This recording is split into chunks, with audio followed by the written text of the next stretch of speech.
Okay, we're starting Chapter 5, Probability. And so we're going to go through, do a few notes on a few slides. We have a little bit of practice, and then you will get your homework, which is an assignment out of the book. So to start with, just some examples of questions that we might be interested in answering with probability. So the first one was actually a personal experience, and I can tell you that story later. If you have a flu test done at the doctor's office, what is the chance of getting a negative test for the flu if you really have it? And then it was somewhere around 40 to 50% accurate, according to the doctor in October 2009. Again, a story I can tell you later. Another example, if we know the blood types of a man and woman, what can we say about the blood types of their future children? So some of you have probably done some of this analysis in biology, given what the blood types of the parents are or their genetic dominant and recessive genes, what would the blood types of their children be? And then another example, if you need a 5 to win a card game such as Rummy, what are the chances that you will get your 5?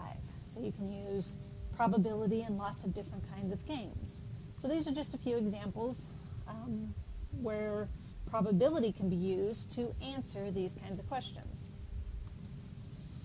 So we're going to start with the idea of probability. So chance behavior is unpredictable in the short run, but has a regular and predictable pattern in the long run. So if you just flipped a coin once, you get heads or tails, so it's either 100% or 0%. But if we do lots and lots of coin flips, you would expect at some point for the pattern to start going towards the expected long-term probability of getting heads or tails when you flip a coin. I have an applet as an example. So we'll open up the applet and check it out.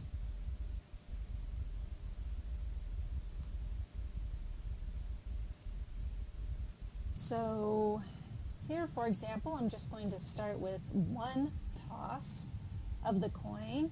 Probability of getting heads is 0.5. I'm going to show on the graph where the true probability is. Our theoretical probability is at 0.5, so we can compare how the graph starts to tend towards that 0.5 when we get lots and lots of tosses. So we'll just do a couple individual ones to start with to get an idea. So first coin flip, we got heads. Doesn't appear that you can see it on the graph, but that would be up here at 100%. Oh no, I take that back. It looks like we got tails. Nope, we did get heads. There it is. So we got heads, so it's up here at the top. Toss again, we get heads again, so we have 2 out of 2. And so you'll see that the line is up here, so our first toss and our second toss. Toss again, got it heads again, heads again, heads again. This is very different than the last time I practiced with this applet. So we've gotten a whole bunch of heads. Oh, now we finally have a tail, so now it starts to head down. So instead of doing 1 at a time, I'm going to increase it. Let's do 10 at a time. So this is 10 coin flips. And it shows what's happening with the proportion as you count how many heads out of the total number of times that you have flipped the coin. So notice that we have now gotten close. So in the short term, the probability was a lot higher, but we're already starting to tend towards our 50%. I'm going to increase it a little bit more and see what happens with 50. And you'll see it bounces up and down, and it can be very spread out to start with. But again, you'll start to see now, the more you get, the more it starts to stay around that 50%. Let's try 200.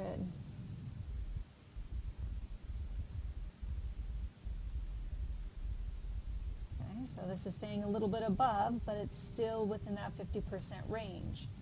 Okay, so it's still staying really close, where at the very beginning it was a little more spread out. and bounced around a little bit more. Just one more time.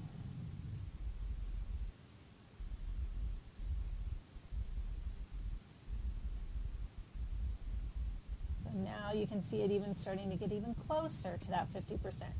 So again, long term, the probabilities actually start tending towards what you would expect theoretically. So that is our chance behavior. How does it act in a long term? It's unpredictable short term, but very predictable in the long term. So some definitions. Let's look at one of these at a time. So random phenomenon is when individual outcomes are uncertain, but there is nonetheless a regular distribution of outcomes in a large number of repetitions. So again, if you're only going to flip a coin once, it's a short term. You don't know what that individual outcome would be. It's a little more uncertain, but you know if you flip the coin 1,000 times that your proportion of heads would be around 50%. Same with the tails. So that's our random phenomenon. Probability is any outcome of a random phenomenon. Is the proportion of time the outcome would occur in a very long series of repetitions. So our long-term relative frequency. So basically it's saying that whatever that proportion would be, that's called our probability.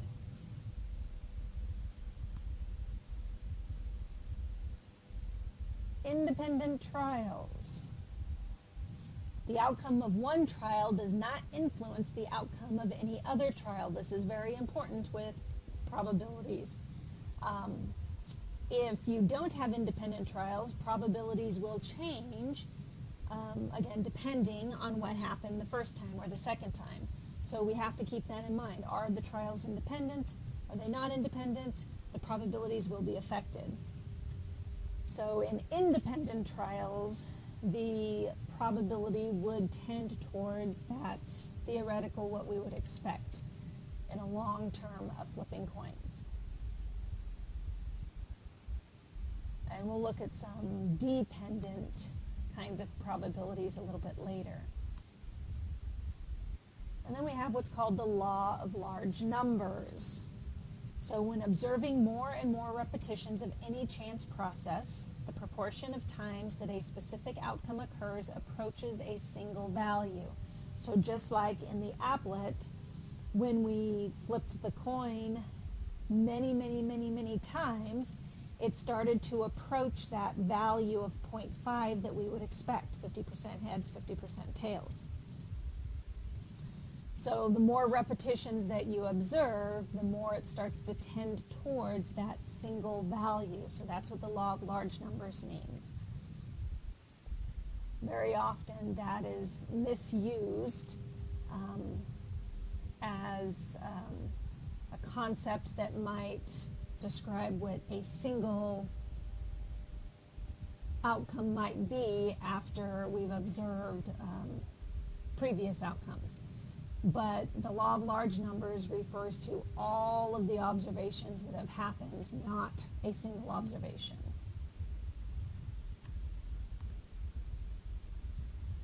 So I have an example here with Shaq and free throws. This came from our old book, and I really like this example because I actually saw a playoff game where he hit like 8 free throws in a row. So for those of you that know basketball, know he wasn't a very good free throw shooter. Those of you that don't know basketball, Shaq was really bad at shooting free throws. So he was about a 50% free throw shooter. So in a game, if it's getting towards the end and the other team's needing to get the ball back to try to score some points so that they can get ahead, quite often they would foul Shaq, hoping he would miss his free throws at the line so that then they would get the ball back and hopefully score. And this particular game that I remembered seeing kind of backfired on them, and he ended up hitting all but one, I think, of his free throws when he got to the line. So they ended up the Lakers ended up getting more points, and the other team wasn't getting any. So we are going to explore that a little bit. And so you are going to simulate with your calculator a whole bunch of shots from Shaq. In here it tells you how to set it up. So you're going to use the randint command in the calculator. You can find it in the catalog under the R part. So you would go to the catalog, hit the button that has the R. It takes you right to that part in the catalog that's alphabetical, so it takes you to that part of the alphabet, and pick the randint, and then you can type in 0, 1 or 1, 0. Either way is fine. A 0 is a miss, a 1 is a hit, and 100 is the number of times you're looking at. That's to represent 100 different free throw shots. You're going to store it in L1. So the store is on the left towards the bottom, STO with the little arrow, and we'll store it in L1. So let's see, that also sets up the probability of 0.5 because you only have the 2 possible outcomes.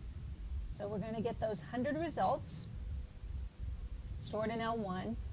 Then you're going to go to your lists. So you would go Stat, Edit, and you would find a list of 1s and 0s.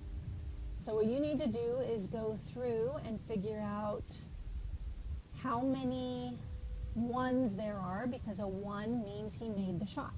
So we're going to figure out what percent of his 100 shots did he make, and then you are going to, in part C, look and see what the longest sequence was. So you find the longest run of 1s.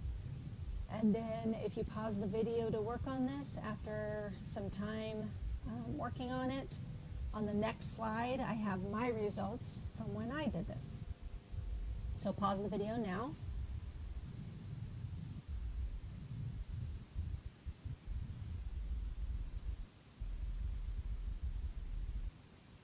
Okay, so now we are going to show what my results were, and then you can compare your results with my results.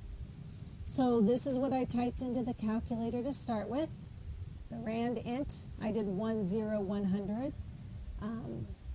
The arrow here, this was the button I was talking about, the STO with the arrow, to get the storing feature, and I stored it in L1, so this is what my screen looked like. When I went to my Stat, Edit, and saw my lists, this is what I saw right at the very beginning.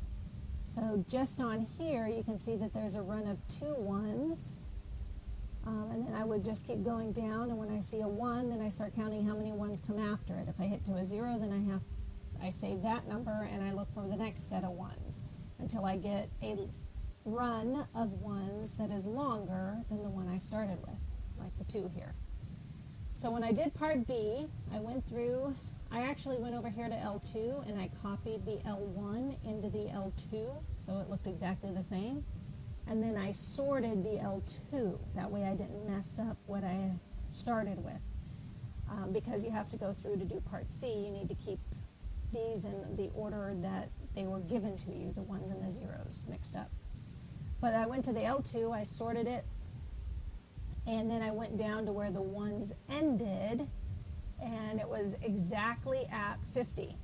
So there have been times I've done this and I've gotten like 45 or 53, or it varies, and so some of you might have gotten that, so hopefully you shared what you had.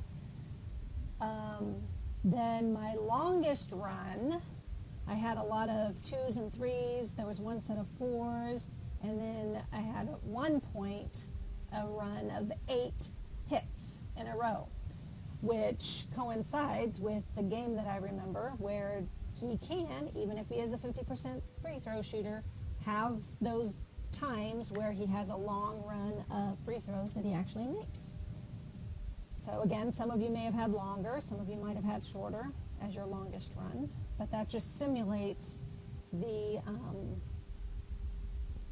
outcomes of Shaquille O'Neal shooting free throws. So I believe the next slide is another example of doing some probability. So this is another game. It's called Heads or Tails. So we have Betty and Bob tossing a coin 4 times. Betty wins $1 from Bob for each head and pays Bob $1 for each tail. That is, she wins or loses the difference between the number of heads and the number of tails. For example, if there are 1 head and 3 tails, Betty loses $2. You can check that Betty's possible outcomes would be -4, -2, 0, 2, and 4. So we're going to assign probabilities to these outcomes by playing the game 20 times, using the properties of the outcomes as estimates of the probabilities. If possible, combine your trials with those of other students to obtain long-run proportions that are closer to the probabilities. So we're actually going to explore this a little bit more and find the theoreticals later on. So I would like you guys to play the game. And again, you flip 4 times, list whether you get heads or tails. So a heads is +1, a tails is -1, and then you would combine those 4 values to see whether you lost or gained money. And then keep track and don't lose those so that we can talk about them later. So go ahead and pause the video now so that you can work on this, gathering that data. Again, work with your groups to try to combine after you've done your own and see how those short run and long run proportions change, hopefully getting closer to what the true probabilities are. So pause now.